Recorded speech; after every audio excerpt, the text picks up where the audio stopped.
Sa iba pang mga balita, isa kong call center agent mula po sa may probinsya ng Pampanga. Rank 1 sa Criminology Board Examination 2025. May exclusive report dyan ng Star FM Manila.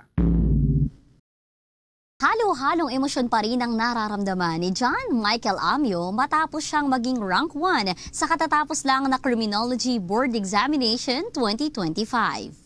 Sa 22,000 na examinees, nakakuha ang 23-year-old Pampangueño ng 92.20% na overall score.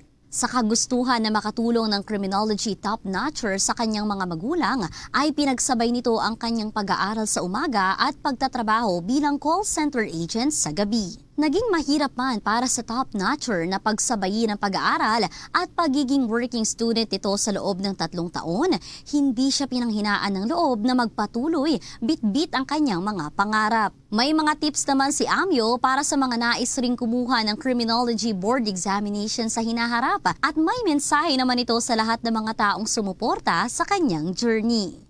Alam naman po nila sa sarili nila, alam naman ng bawat student yan na may kaya ka pang ibuga. Minsan feeling mo sagad na eh. Pero in reality, may ibubuga ka pa. So, ibuhos mo na lahat. At talagang maraming research. Panonood sa YouTube, sa Facebook, lahat na po talaga. Huwag mong hayaan na binasa mo lang. Dapat maintindihan mo. First of all, of course, I wanna thank my parents for all their sacrifices. Malaki yung nasakripisyo nila sa pagpapalaki sa amin. Mga anak ko nila. Lola ko po, gusto ko rin siyang pasalamatan kasi malaki ho ang naging part niya sa buhay ko. Ang kamag-anak, marami hong salamat sa pag-support sa akin, not only emotionally, but financially po. Yung girlfriend ko po for being my emotional support. My teachers, of course. Review Center, marami hong salamat at marami ho ako natutunan sa inyo. Of course, Lord, naniniwala ho ako, may divine intervention ho ito at alam ko po may mission sa akin. Maraming salamat sa inyo lahat.